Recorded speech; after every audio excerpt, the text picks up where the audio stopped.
Sejam muito bem-vindos ao Mesa de Debate. Aqui quem está falando é o Guilherme. Vamos, pessoal, continuar essa programação da semana, conversando, debatendo, né? E falando sobre diversos temas de extrema relevância aqui, né, para o cenário nacional e para as lutas, né, dos trabalhadores. E um tema que o Mesa de Debate sempre coloca em pauta, coloca em discussão, que é a questão, né, da educação e principalmente aí a luta, né, dos professores e dos trabalhadores da educação como um todo, né? E para falar desse tema, convidei aqui o Felipe Fraga, ele que é da rede estadual, né, da rede aí do Rio Grande do Sul, e vamos conversar um pouco aí como que estão as coisas aí na terra caúcha, né, digamos assim. Então, Felipe, tudo bem? Antes da gente começar, fale um pouquinho aí de você. Um prazer, então, né? Agradecendo o Guilherme pelo convite. Nós nos conhecemos lá no congresso do CSP com Lutas, né? Eu sou professor de língua portuguesa, minha formação é língua portuguesa, mas atualmente eu estou como diretor de escola, né? Numa escola estadual, só de ensino médio, aqui na cidade de Canoas, no Rio Grande do Sul, né? É a minha segunda gestão, porque aqui no Rio Grande do Sul os diretores de escola eles são eleitos, né, quando existem chapas inscritas. Então eu estou como diretor desde o início de 2019, me reelegi em 2021 e estou na segunda gestão agora em 2022, que vai até o final de 2024, né? Então, além de diretor, também eu sou militante pela educação, né? No movimento dentro do sindicato, aqui na verdade é um movimento intersindical que o nome é MLS, e através desse movimento, então, que eu fui para o congresso do CSP com Lutas, em São Paulo, lá, que foi quando nós nos conhecemos, né? E sou professor no estado do Rio Grande do Sul, então, desde o ano de 2009, já vão aí 14 anos, então, na rede estadual do Rio Grande do Sul, né? Então, mais uma vez, agradeço aí pelo convite e estou aí à disposição para a gente conversar sobre a luta pela educação, né, e outras lutas em geral aí, que eu vi que no teu canal é bastante amplo, né, sempre trazendo movimentos sociais aí para falar, então, sobre as lutas diversas, né? Maravilha, então é isso aí. Então vamos aí para a primeira pergunta, né? Fazer uma pergunta mais geral, né, para a gente começar, né? Como que estão as coisas aí na educação do Rio Grande do Sul e principalmente qual que é o balanço que você faz da gestão do Eduardo Leite, né, em relação a essa área? O que acontece? A educação no Rio Grande do Sul, ela vem num movimento de precarização, né, como todos os trabalhadores, né, em geral no Brasil, bastante grande, né? Então, desde que começou esse governo, e até antes dele, né, que era um governo de outro partido, mas de uma ideologia muito parecida, neoliberal, vem nesse movimento de precarização, né? Desde que o Eduardo Leite assumiu, e ele é o primeiro governador do Rio Grande do Sul a ser reeleito, né, a gente vem sofrendo vários ataques, e o principal deles é que em 2019, inclusive nós passamos por uma greve de mais de 50 dias, é que ele conseguiu acabar com o nosso plano de carreira aqui no Rio Grande do Sul, né? Então ele acabou com o plano de carreira do magistério. Ao mesmo tempo, também ele taxou em 14% todos os servidores estaduais aposentados. E esse dinheiro que ele arrecadou com essa taxação, né, e tirando direitos dos trabalhadores do magistério, aí ele utilizou para pagar o piso do magistério. E hoje ele diz que ele paga o piso do magistério, só que é com esse dinheiro. Então ele tirou o nosso próprio dinheiro e principalmente dos aposentados, o que é um absurdo, né?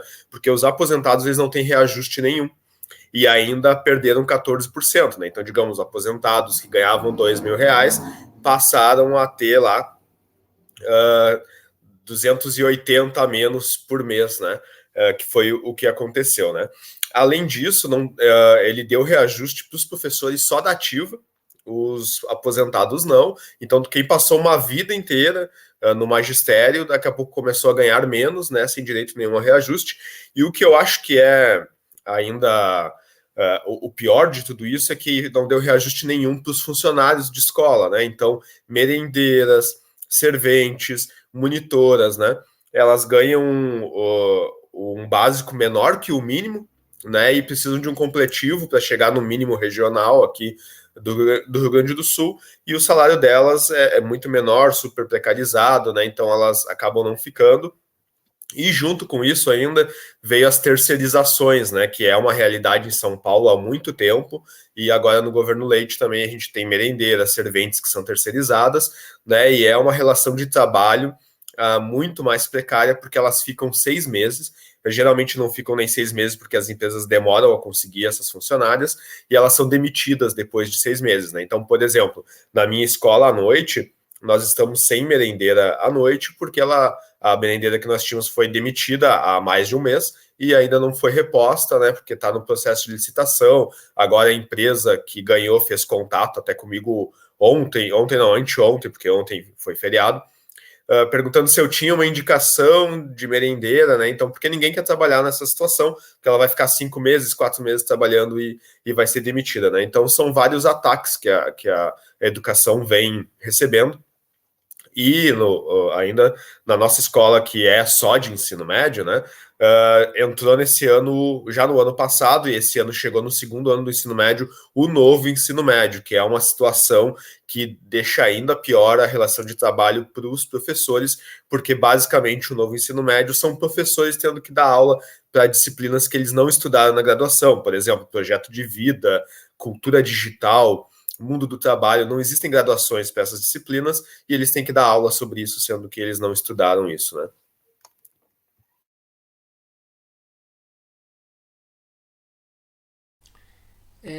Né, pegando um pouco aí dessa questão do novo ensino médio, né, dessa reforma, né, que ao que me parece, né, caminha-se aí para não ser revogada, né? Eu gostaria que você falasse um pouco mais, né, como que você está vendo isso e como que está sendo impactado na vida, né, dos estudantes do Rio Grande do Sul. O que acontece? A minha escola, como ela tem um número grande de matrículas comparado a outras escolas, nós temos 1.200 alunos, né? Nós conseguimos ter 4 itinerários na escola, né? Então, os itinerários eles foram escolhidos pelos próprios alunos. Então, por exemplo, a gente tem o itinerário de educação financeira, de empreendedorismo, de expressão corporal, de inclusão social, né? E dentro desses itinerários existem disciplinas que os professores não estudaram, como eu comentei antes, né? Ou disciplinas que não são cientificamente comprovadas, não são, não tem um estudo científico para se aplicar em escola, né? Por exemplo, empreendedorismo, né? Quem é que faz faculdade de empreendedorismo, né? Mesmo educação financeira, né? A educação financeira é algo muito válido para quem tem dinheiro, né? Agora, as famílias que nem emprego têm, né? Não adianta ensinar muito educação financeira, né? Vamos convir com isso. Entre outras disciplinas que no papel são muito bonitas, tipo biomecânica, a própria expressão corporal. É muito interessante ter expressão corporal, né? Só que não adianta ter disciplina de expressão corporal quando a escola nem quadra coberta tem, né? Então, por exemplo, a nossa escola, ela é a escola estadual mais antiga da cidade, que é a cidade de Canoas, né? Esse ano ela fez 91 anos. Nós temos 2 quadras e nenhuma delas é coberta. Então, em dia de que chove, né, a aula de expressão corporal ela tem que ser teórica, né? Porque não tem como utilizar a quadra para se expressar corporalmente se não tem telhado, né? E chove na quadra, né? Então, não adianta ter um novo ensino médio quando a estrutura ainda é a velha estrutura das escolas precarizadas, né? E isso trouxe muito mais angústias, né? Tanto para os professores quanto para os alunos. Primeiro, que os professores têm que dar disciplinas, como eu disse, daquilo que elas não estudaram, e para os alunos, porque mesmo a minha escola tendo 4 itinerários, existem alunos que eles não conseguem o itinerário que eles querem. Então, a boa parte dos alunos, né? Eles acharam que a educação financeira vai ser muito legal, eu vou utilizar. Então, por exemplo, de manhã nós temos 4 turmas de segundo ano que tem esses itinerários novos. 2 são de matemática financeira.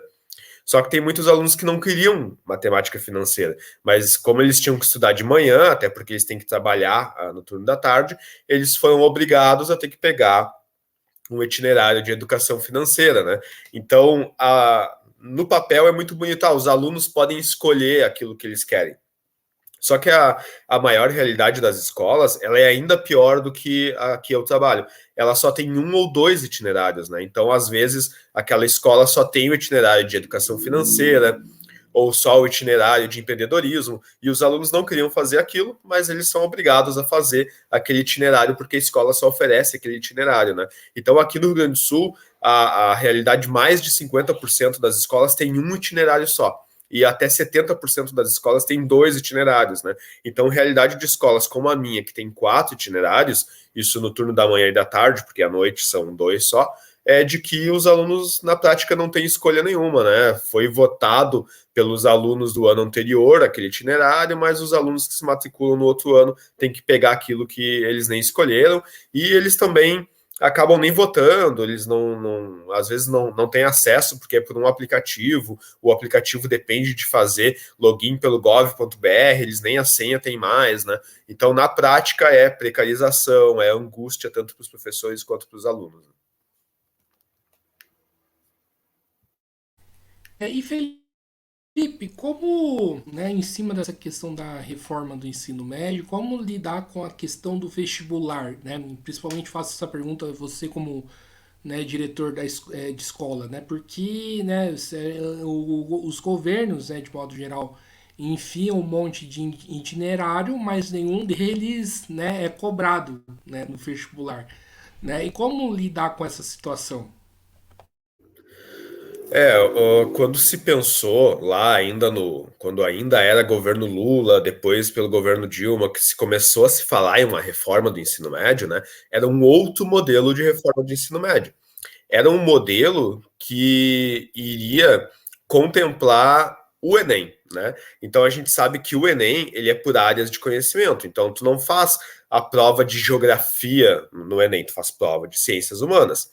E a ideia inicial era essa, mas quando veio o governo Temer, né, a gente sabe que ele num canetaço lá por medida provisória, ele colocou esse modelo, colocando várias disciplinas, e ele ainda trouxe a possibilidade de pessoas que tenham conhecimento comprovado, né, notório saber é o nome que vem lá, para dar aula nisso, né? Mas analisando toda a proposta, na verdade, ela não privilegia quem vai fazer Enem e vestibular, muito pelo contrário, ela afasta os alunos do Enem no vestibular, porque tem menos períodos de matemática, tem menos períodos de língua portuguesa, né? Antes eram 5, agora são só 3 períodos.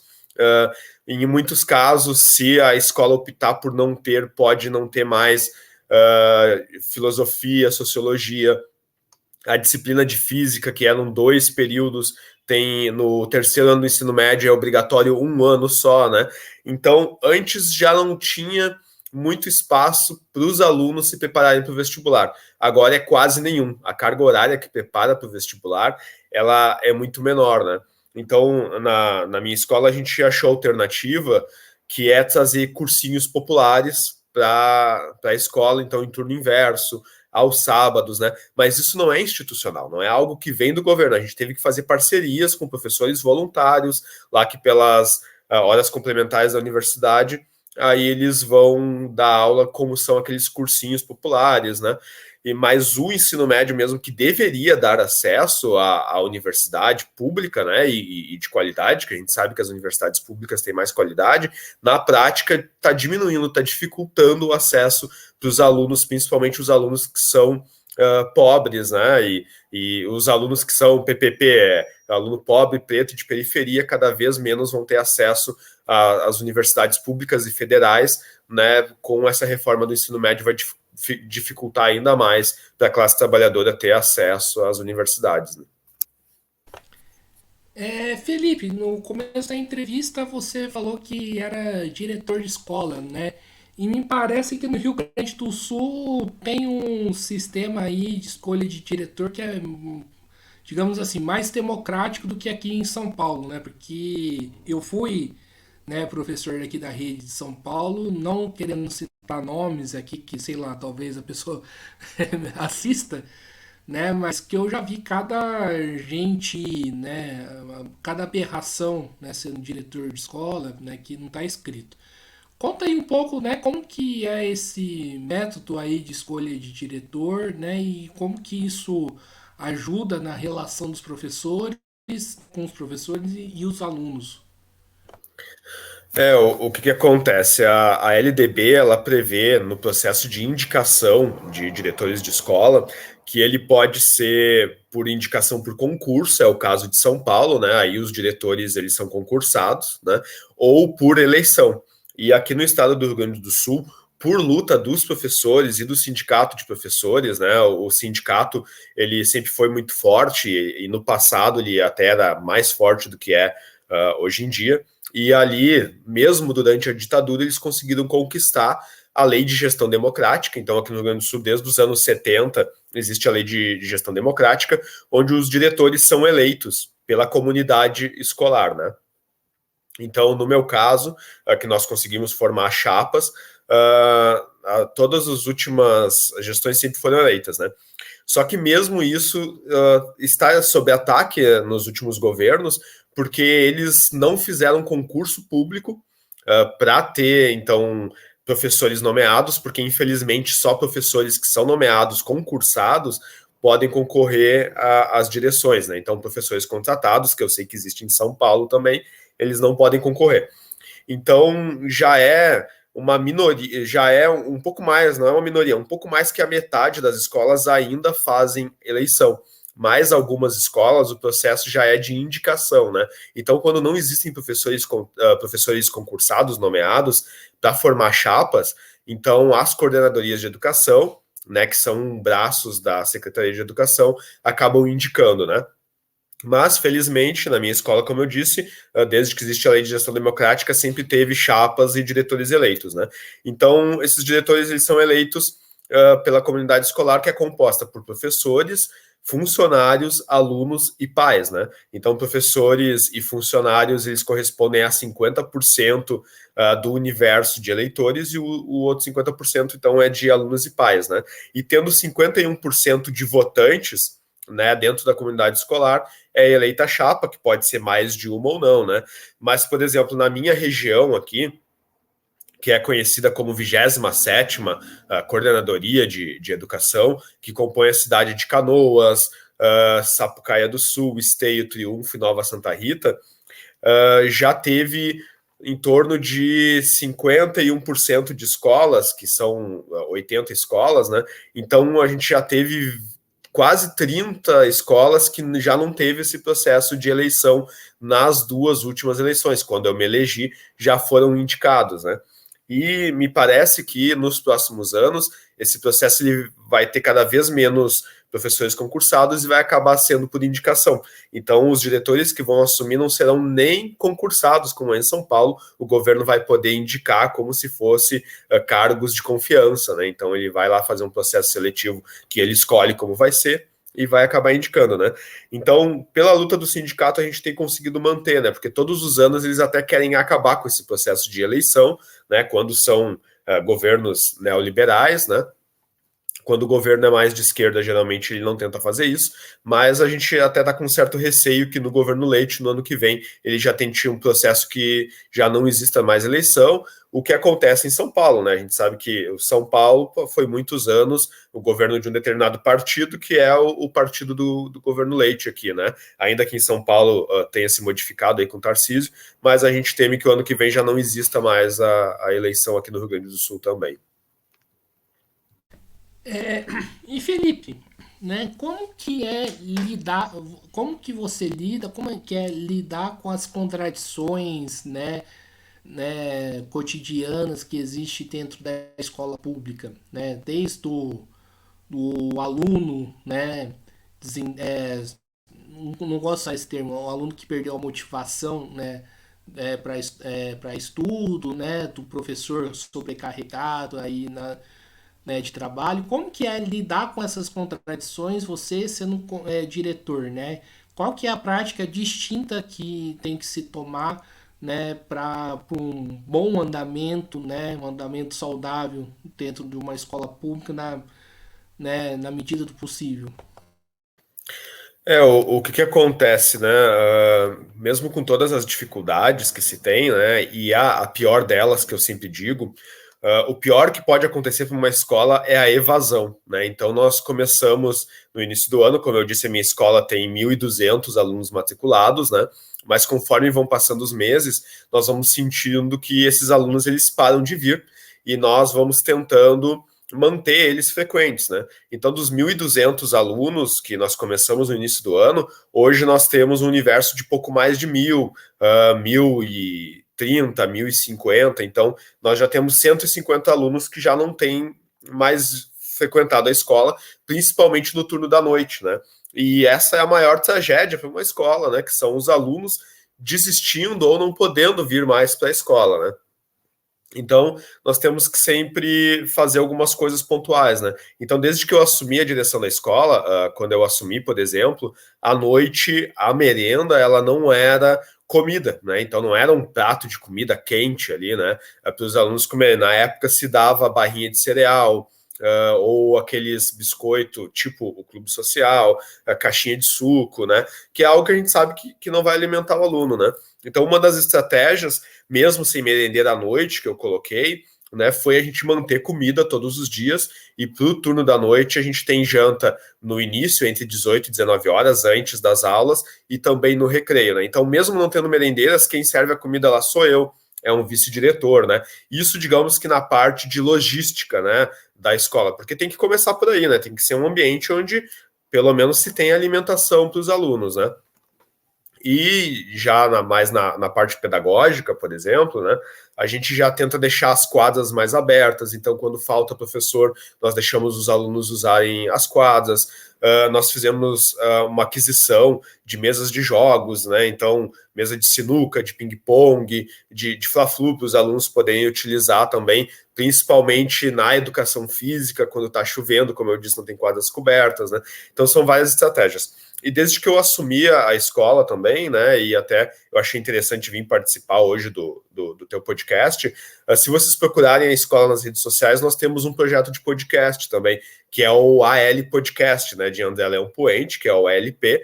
Então, nós temos o podcast da Escola André Leão Poente, que é o AL Podcast, desde 2019. Nós já temos mais de 50 episódios gravados desde então, que também é uma das estratégias onde a gente convida alunos, professores, ex-alunos, pais, outras personalidades da comunidade escolar também para participar, né, trazendo essa novidade, digamos assim, porque hoje, se a gente olhar na internet, né, o que tem feito bastante sucesso é esse formato de podcast, e até para dentro da escola, como sou eu e alguns professores que coordenamos esse projeto de podcast, nós quisemos traçar, aprender como que se fazia.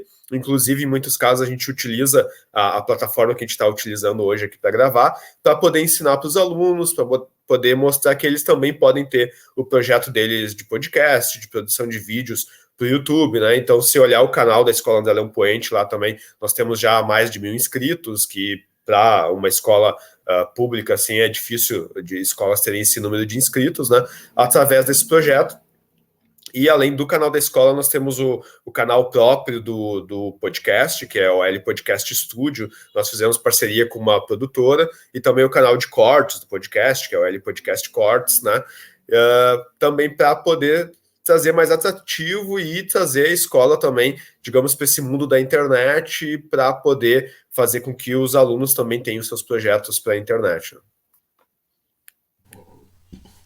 Mas, ô Felipe, então continuando nesse assunto aí de como ser diretor, né?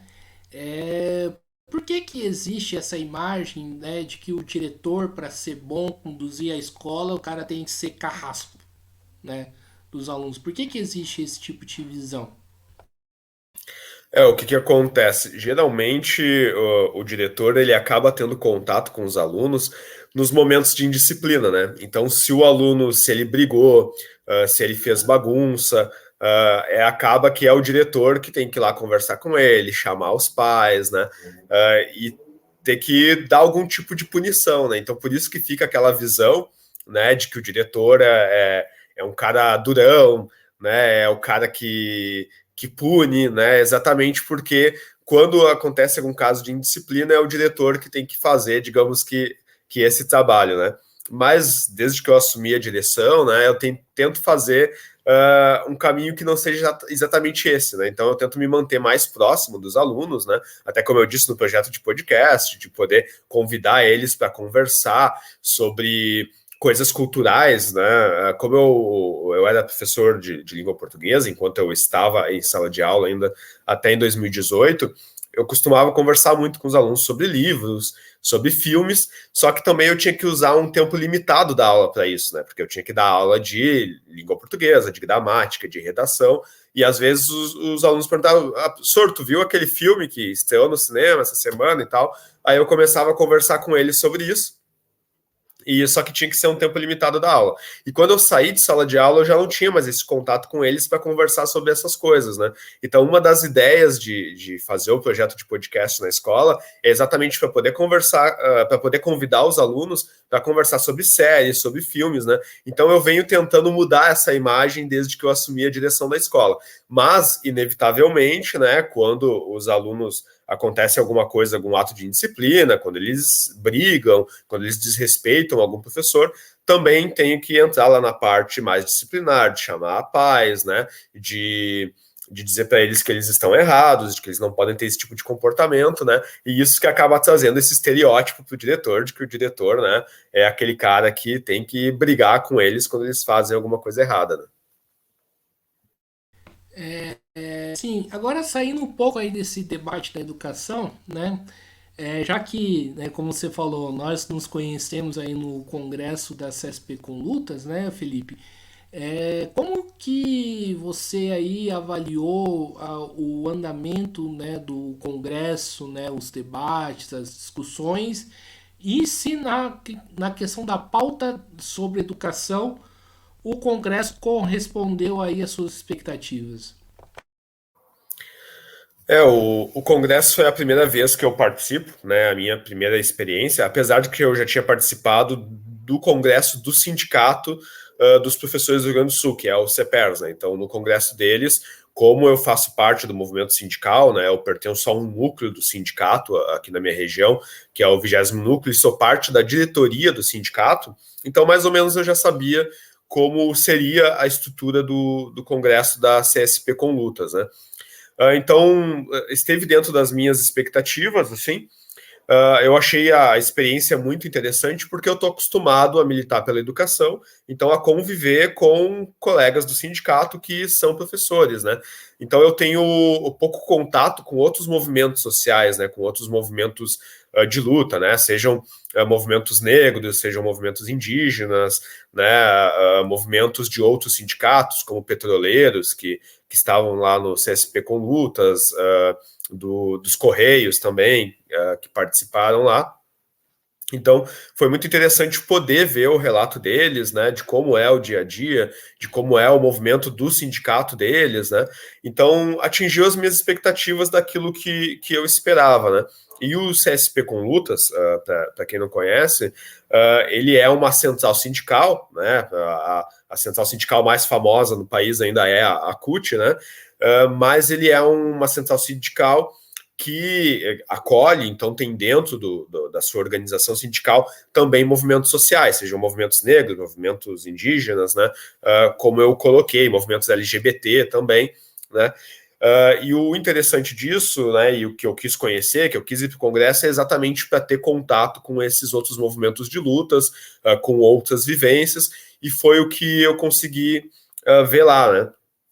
Apesar de que me parece que ele teve um pouco de diminuição de participação desde os últimos congressos, que é o que estava se colocando lá, e a intenção de se fazer o congresso esse ano, né, é exatamente de se fortalecer e conseguir trazer novamente uma maior participação, porque a gente sabe que nos últimos anos, principalmente por causa dos últimos governos, seja o governo Bolsonaro, o governo Temer, né, se diminuiu se aboliu aquela obrigatoriedade de contribuição sindical, e isso vem enfraquecendo o movimento sindical, e também a pandemia, né, fez com que não pudesse acontecer o congresso nos últimos anos, então ele só veio acontecer depois da pandemia este ano. Isso, de certa forma, enfraqueceu um pouco a participação, e nós estamos aí correndo atrás para ver se nós conseguimos trazer novamente os trabalhadores para dentro do sindicato,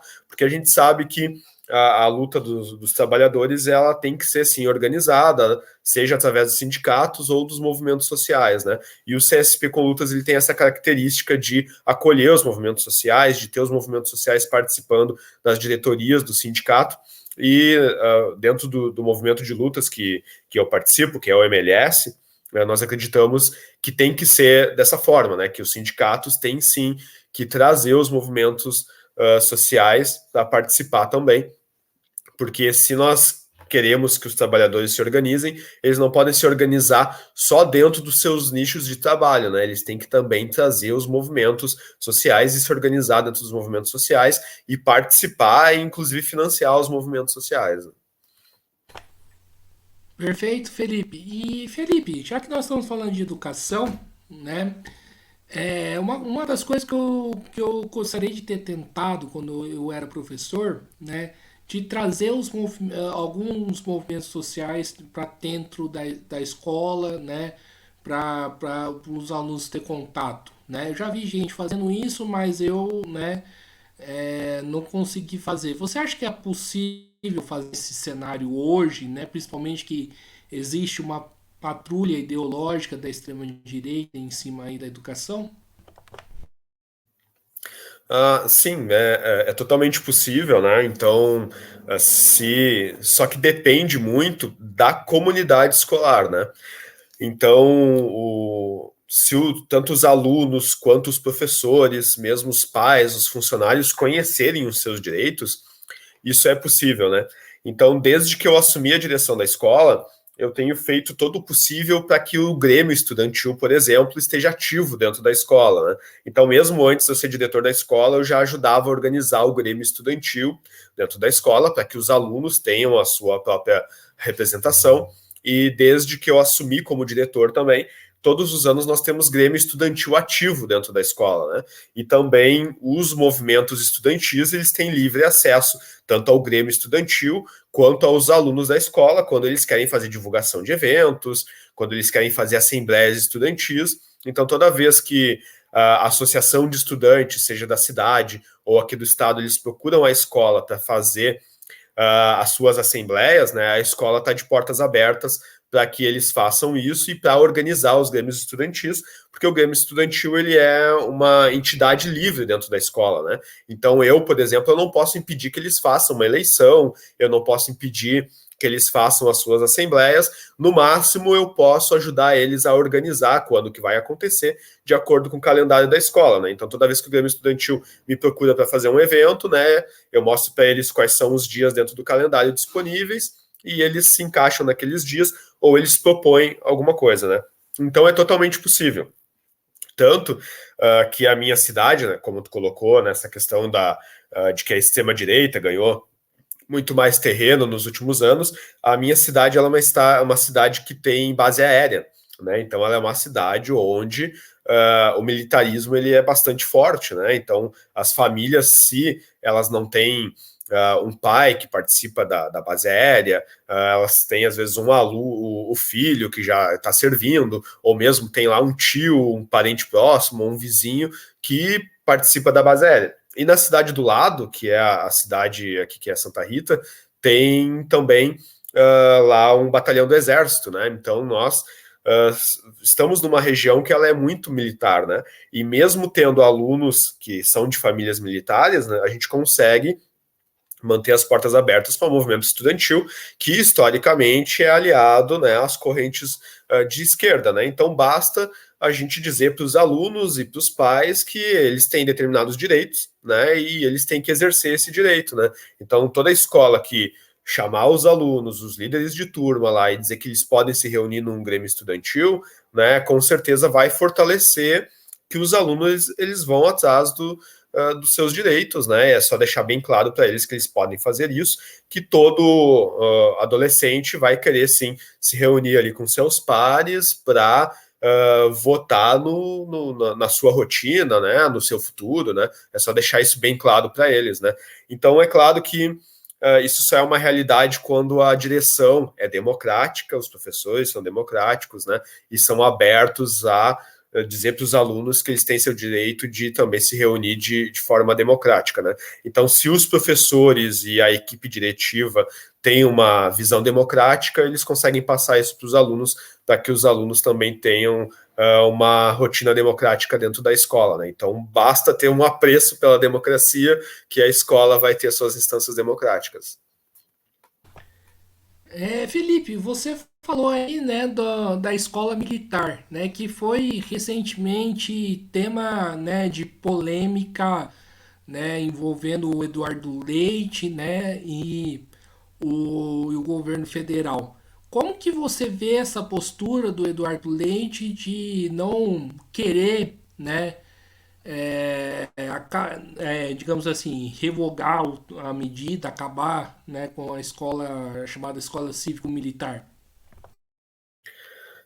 O que acontece? Nós sabemos que as escolas militares, né, que são as escolas militares clássicas, elas são um modelo um pouco diferente desse modelo que foi proposto lá pelo governo Bolsonaro, que é levar monitores militares para dentro das escolas, né? O que, na minha opinião, e de pedagogos sérios, né, isso é um absurdo, né? Não tem o porquê militares que não têm formação pedagógica ir para as escolas dar aula, né? Ter professores militares, né? E o que eu digo que é a escola militar clássica, que é o Colégio Tiradentes, o Colégio Militar, que existe em todos os estados, principalmente nas capitais, né? Eles são escolas, digamos, públicas, né, mas são escolas excludentes. Por que são escolas excludentes? Porque os alunos precisam fazer uma prova para participar dessas escolas, né? Então, o Colégio Tiradentes ele tem o próprio vestibular. Os alunos, quando eles saem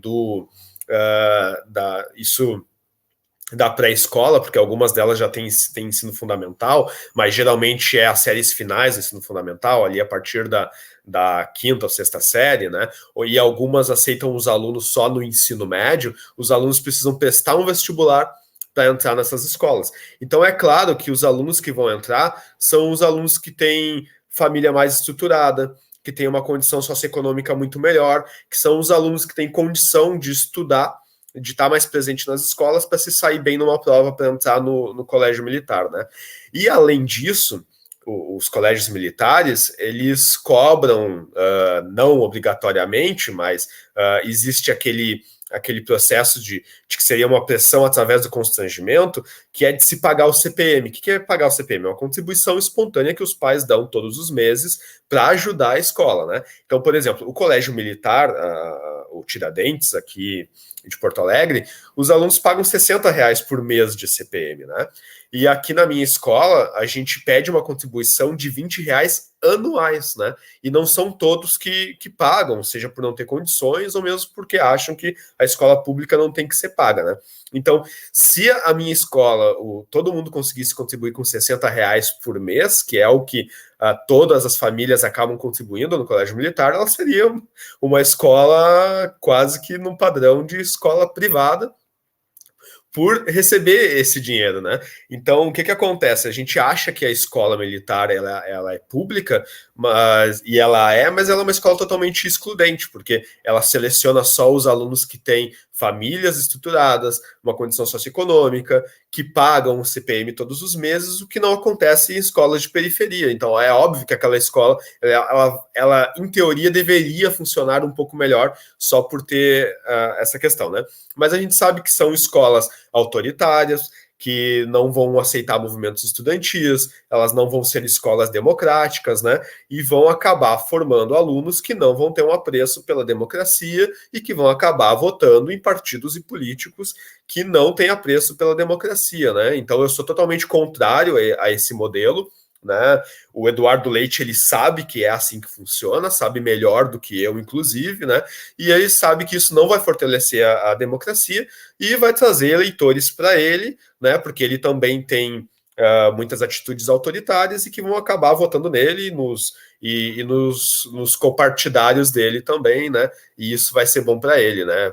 Então, ele fortalecer instituições educacionais que não têm apreço pela democracia e, de certa forma, também enfraquecer a democracia, o que vai, de certa forma, beneficiar ele, né? Então, por exemplo, se ele vir a apoiar políticos como o presidente anterior, que o que ele fez no primeiro mandato dele, ele apoiou o nosso presidente anterior, as pessoas não vão ter um julgamento de que ele está apoiando um presidente que não é democrático, que foi o que aconteceu, e é por isso que ele quer manter essas escolas militarizadas ou mesmo as escolas militares, né?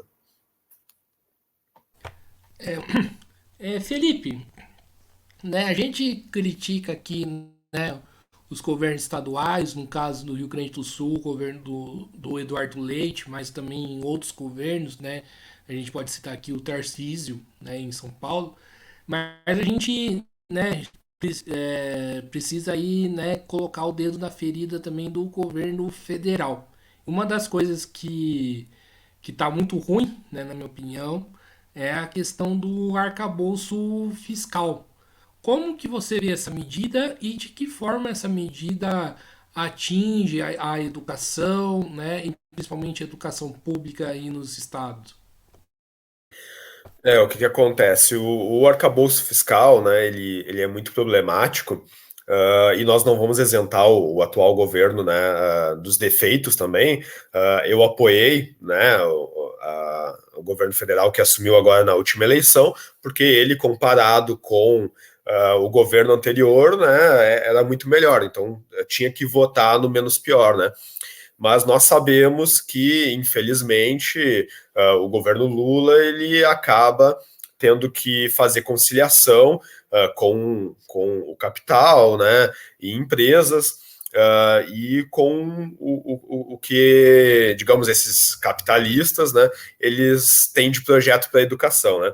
Infelizmente, o arcabouço fiscal, quando entrar o ano de 2024, ele vai diminuir as verbas da educação, porque esse ano, quando foi feita aquela medida, no final do ano passado, né, que era a medida de transição, ela garantiu algumas verbas para alguns setores, como a saúde, como a educação. Mas o governo, mas o arcabouço fiscal, ele vai fazer com que essas verbas, elas diminuam e elas só aumentem se o PIB o PIB do Brasil ele atingir determinadas metas. Se não atingir aquelas metas, essas verbas elas não vão aumentar, né? E na minha visão política, né, e a visão dos movimentos que eu participo, né, áreas que são fundamentais, elas não podem ter esse tipo de laço, de que o PIB ele tem que aumentar e só pode gastar para a educação, para a saúde, para a segurança, se tiver determinado PIB. Né? Na verdade, a gente tem que garantir condições mínimas para a educação, para a saúde, para a segurança, entre outras áreas, né, independente de quanto o Estado, como ente federal, né, ele vai ter, então, de produto interno bruto. Né? Então, a gente não pode deixar aliado a quanto o Estado vai produzir para quanto vai se investir, né? Eu acredito que não. Na verdade, o governo tem que investir nessas áreas para que esse investimento gere, né, então, mais arrecadação, né, e que possa se investir mais, né? Então, não adianta a gente cortar muitos investimentos, porque não vai ter crescimento sem investimento, né?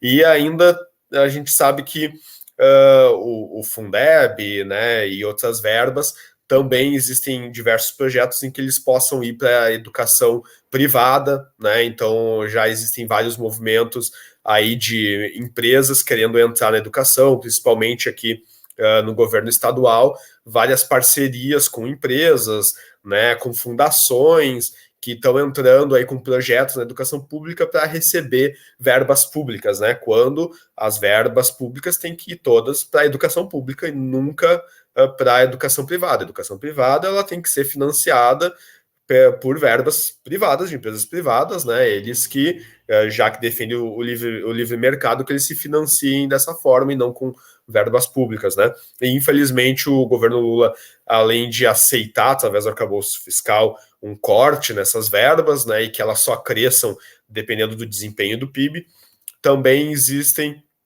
existe dentro do arcabouço fiscal e das verbas que vão através do Fundeb, né, uma margem para que se faça parcerias com empresas privadas, o que eu discordo, né? Já que nós estamos falando aí da questão do. Falamos anteriormente na questão do novo ensino médio, né? Como que você vê a postura também do atual governo de não querer revogar o novo ensino médio, né? Anteriormente o Lula disse que e também o ministro da Educação Camilo Santana disse que o governo a reforma precisaria de alguns amparos, né, de algumas correções, se não, né, revogar a reforma. Como que você vê essa postura do governo federal? Eu vejo como errada, né? Ele já deveria para o ano que vem revogar totalmente para voltarmos ao modelo anterior, né? A implementação do novo ensino médio, ainda que algumas iniciativas dentro da reforma do ensino médio, elas até possam ser mantidas, né? Mas elas têm que voltar a ser discutidas antes delas serem mantidas ou reimplementadas. Então, hoje, a melhor coisa seria revogar totalmente, né? Manter com um formato próximo ao que ocorre hoje em dia, vai continuar com aquelas coisas que eu coloquei lá no início, a angústia dos professores, a angústia dos alunos, o melhor seria revogar, né? Hoje, da forma que está sendo colocado, de que foi suspenso para se reavaliar e fazer algumas mudanças, né, a partir dos próximos anos, nós não sabemos ainda quais mudanças serão essas, né, porque não existe nada de oficial, né, ainda não foi feito o projeto de lei, né, para passar pela Câmara de Deputados, né, seja por projeto para tramitar, ou seja por medida provisória, fazendo a modificação do novo ensino médio, né. E também ela tem demorado muito para chegar de que forma isso vai ser feito. Se vai ser mantido, de que forma vai ser mantido, né? O que tem saído, né, extraoficialmente, principalmente de pessoas que trabalham no Ministério da Educação, né, que nós temos contatos, é de que eles pretendem diminuir o número de itinerários, de ter alguns itinerários específicos, de a maioria dos itinerários que estão sendo feitos agora que sejam um número mais limitado de itinerários e que se mantenham algumas coisas que eles consideram boas no novo ensino médio. Só que as coisas que são boas, digamos assim, que são válidas dentro do novo ensino médio, elas não compensam o que tem de ruim, né?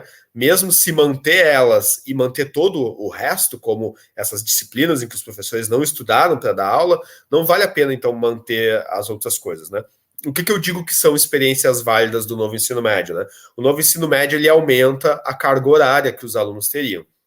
Então, uma das coisas que isso já é oficial, né? Que o próprio Lula já deu declarações, é de que eles querem fazer com que o ensino médio ele seja de turno integral, né? Mas principalmente se fala isso sobre o ensino médio, não tem se falado sobre o ensino fundamental, porque tem menos escolas de ensino médio do que de fundamental, né? Se for fazer o ensino integral, começando pelo ensino fundamental, não vai ter escola para todos os alunos, né? Tem que se construir muito mais escolas. E se começar pelo ensino médio, se consegue ir implementando em algumas, né? Mas isso também não é assim muito válido de se manter, porque os próprios alunos do ensino médio, né, nas conversas que eu tenho com os meus alunos, eles não querem turno integral porque eles precisam trabalhar no outro turno, né? Então, se vai se fazer escolas integrais, tem que começar pelo ensino fundamental e não pelo ensino médio, né? Então, a melhor coisa no momento seria simplesmente revogar, se voltar à estrutura de ensino médio que se tinha antes de começar essa implementação, e aí sim a gente volta a discutir o que vai ser alterado. O novo ensino médio, o ensino médio precisa de uma reforma? Precisa, mas não essa reforma que está sendo implementada agora, né? Então, o melhor sim seria revogar ela e não só fazer alterações, né? Maravilha, vamos então aqui na parte final aqui da nossa entrevista. Estamos aqui com quase 50 minutos, né, de bate-papo, né? Falar um pouquinho aí, né, de professores contratados, né, não professores concursados. Aqui em São Paulo a gente tem a categoria sofre aí com um problema, né, que é a questão da contratação dos professores categorias OS, né, que dão que dão aula da mesma maneira que o professor, né, concursado tá, mas que no final do ano, né, esse professor é mandado embora, vai para o inferno aí da atribuição de aula para poder pegar uma aula para o ano seguinte ser repetir a mesma coisa, né? Como que é essa questão, né, dos professores contratados no Rio Grande do Sul? O que que acontece? Aqui nós também temos os professores contratados, mas felizmente eles não têm uma relação de trabalho tão precarizada quanto existe em São Paulo, né? Em São Paulo, pelo que eu sei, porque eu também já participei de um outro projeto de um professor aí de São Paulo, que é o Escola Pública Podcast, e aí com ele, participando dos episódios dele, que é o professor Luciano, né? Eu fui descobrir que existe pelo menos duas categorias de professores contratados aí em São Paulo, né? Pelo que eu sei, existe aquela categoria de professor que é contratado por um ano, né? Se ele entrar lá no início do ano, aí chega no final do ano, ele é demitido, mas esse é o professor contratado que ele tem uma carga horária mínima. Então, se ele é contratado por 20 horas ou 40 horas, ele vai ter aquelas horas mensais, né? Mas pelo que eu sei, não lembro se essa é a categoria F, eu sei que existe a categoria do professor eventual, né?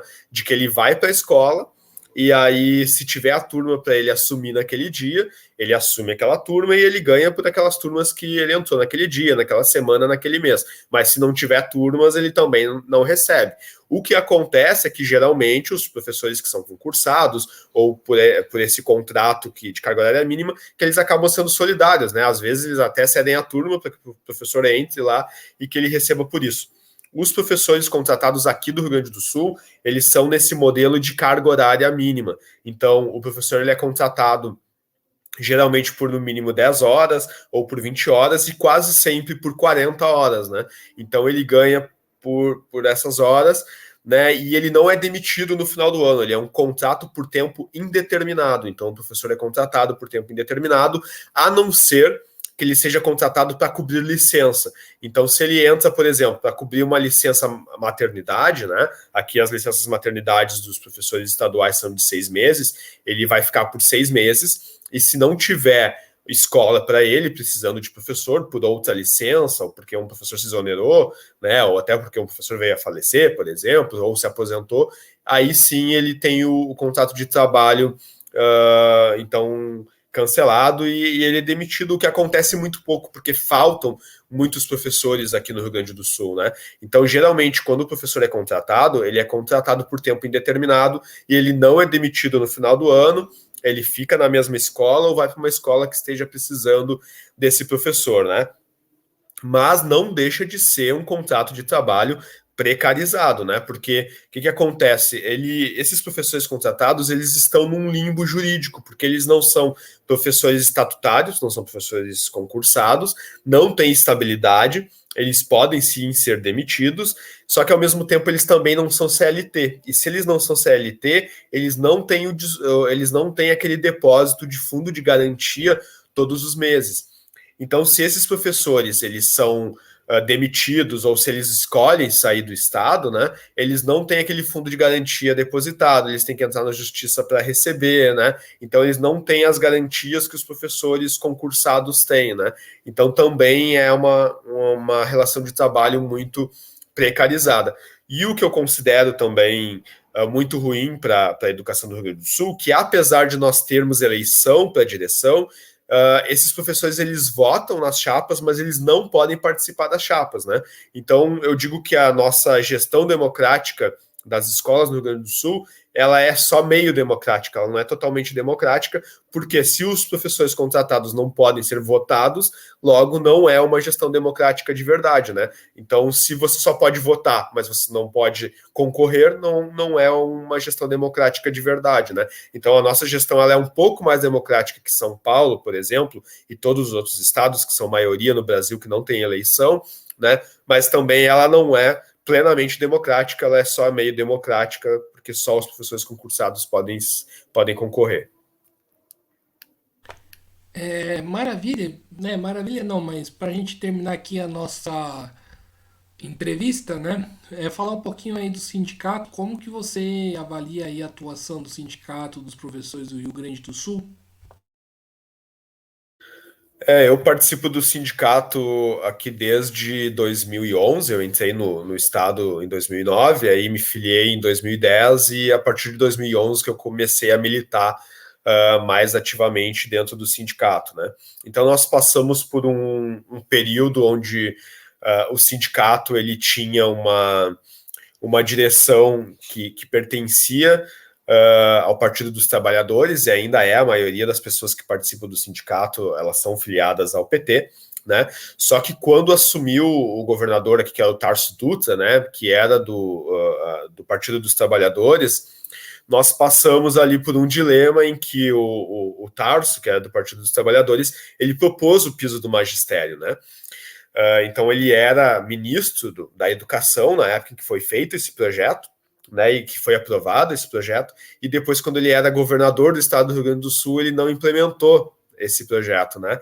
Então ali nós passamos por um momento em que muitas correntes dentro do sindicato que ou eram de posição, que já eram da situação, né, do Partido dos Trabalhadores, ou mesmo que eram de partidos de oposição ao PT naquele momento, tiveram um rompimento por causa dessa questão, né? Então, hoje, eu faço parte de uma corrente de oposição à direção do sindicato, né? Então, o meu núcleo, que é o 20º núcleo, nós somos um núcleo de oposição à direção do sindicato, e nós temos muitas divergências como a forma que é conduzida então a direção sindical, e principalmente nos últimos movimentos de greve que ocorreram, os mais fortes, em 2017, quando já se tentou acabar com o piso do magistério aqui. Nós fizemos uma greve que durou quase 90 dias, que foi a segunda maior greve dentro do magistério, e essa greve ela já acabou de forma que a gente achava que ela não deveria ter acabado naquele momento, e da forma como foi conduzida, as negociações que foram feitas com o governo. Em 2019 socorreu novamente, né? Mas infelizmente essa direção que está hoje no sindicato, ela vem conseguindo se manter pelas 3 últimas gestões, né? Então eu faço parte de oposição e não concordo aí com muitas negociações que foram feitas com o governo sem garantir determinados direitos, né? Então, na última greve, por exemplo, né, a greve ela foi encerrada sem se ter uma negociação pelo fim da greve e pelo não corte do ponto. Então, nós tivemos o corte do ponto na época, né? Nós ficamos não recebemos quase 2 meses do nosso salário, né? Tivemos que pedir dinheiro emprestado para a família, amigos, bancos, nos endividamos, né? Porque não foi feito um acordo de greve na época em que o governo Eduardo Leite cortou o nosso ponto, e ele veio a devolver, então, esses valores só no ano passado, aí, né? E sem uma correção, né? Sendo que a inflação subiu muito mais desde aquela época, né? Entre outras negociatas, assim, lutas que o sindicato deixa de fazer, né? Então, eu e o meu movimento, o meu núcleo, nós achamos que sim, os professores têm que estar sindicalizados, né? Até para participar das eleições. Inclusive, ano que vem nós vamos ter eleição novamente aí para o sindicato, né? E nós temos muitas divergências da forma como o sindicato está sendo conduzido, né? Mas nós temos que fortalecer a luta, né? Para a gente poder mudar a direção nos próximos anos, sejamos nós ou as outras correntes que são de oposição, para que nós podemos ter novamente um sindicato fortalecido, um sindicato de luta que faça a luta nas bases das escolas, o que não tem acontecido, infelizmente, nos últimos anos dentro do sindicato. Então é isso aí, pessoal. Estamos encerrando aqui mais uma entrevista do Mesa de Debates. Quero aqui agradecer a participação do Felipe Fraga. Gostei aqui do nosso papo. E passo a bola aqui novamente para ele fazer as considerações finais. Agradecendo mais uma vez, então, o convite do Guilherme, né, para participar aqui do podcast Mesa de Debates. as pessoas que são da escola, da minha comunidade escolar, os amigos que vierem a assistir aqui depois que tiver no canal, para se inscrever aí, então, no canal do Guilherme, né? E para quem quiser conhecer um pouco mais sobre o meu trabalho, sobre a escola, né? Então, eu sou diretor da Escola André Leão Puente, acabei não falando o nome da escola no início, né? Mas falo agora. A escola é carinhosamente conhecida pela comunidade como ALP, né? Que é a sigla de André Leão Puente. Mas se vocês forem aí no YouTube colocar Escola André Leão Puente ou no Spotify, vocês vão ou mesmo no Instagram, né? Então vão ver as postagens da escola. A escola é bem ativa nas redes sociais, tem um número grande de seguidores comparados a outras escolas estaduais, né? Então podem ver todo o nosso trabalho, seja no YouTube, no Instagram ou mesmo no Spotify, e também escutar o nosso podcast, né? O nosso podcast, como eu disse, que trouxe personalidades aí da nossa comunidade escolar, também músicos, até políticos. Nós já entrevistamos, inclusive vocês vão encontrar lá uma entrevista com a secretária de Educação, que é a secretária atual do governo Leite, ela já participou do nosso podcast, porque eu particularmente, a minha equipe, os professores e alunos que participam comigo do projeto, né, eles acham que a gente tem que lutar por uma melhoria na educação, mas também nós temos que mostrar o nosso esforço para melhorar a escola, né, com o nosso trabalho, né, e o nosso projeto de podcast, ele é o que nós chamamos, e a academia também chama assim, de projeto guarda-chuva, que é o projeto divulgador dos outros projetos, né? Então nós utilizamos o projeto de podcast da escola e as redes sociais da escola, né, como, digamos, um cartão de visitas da escola, né? Então, se forem no Google e colocar o nome Escola André Leão Puente, vocês vão encontrar as nossas postagens, vão encontrar o nosso projeto de podcast, né? Inclusive, já deixo aí um convite para o Guilherme para ele participar do nosso projeto aí futuramente, porque nós também fazemos nesse formato online, convidando pessoas de outras cidades, de outros estados, ainda que a gente grave presencialmente, nós gravamos também de forma remota e online, né? Então, mais uma vez, muito obrigado aí o Guilherme por ter me convidado e as pessoas que estão nos assistindo no momento e que virão a nos assistir aí futuramente. Então é isso aí, convite aceito, só, né, falar o dia aí, né, que você quiser que a gente marca, né, vai ser um prazer imenso aí participar. E então, mais uma vez aqui agradecendo ao Felipe, também agradecendo a você que estiver nos assistindo. Peço aí que se inscreva no canal podcast Mesa de Debates de Tudo Um Pouco. Vai lá, curta esse vídeo, comente, compartilhe. Também se inscreva aí nos projetos aí de podcast que o Felipe, né, faz parte, né, que ele falou aí, né? Se o Felipe quiser repetir aí para a galera se inscrever também, fique à vontade.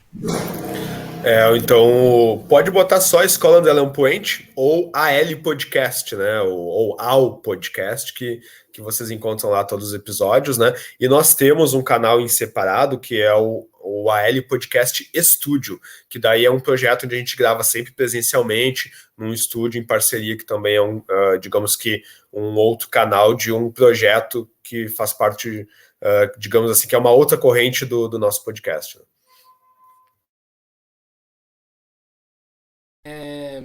Maravilha, então, né? Fica aí o recado também, né?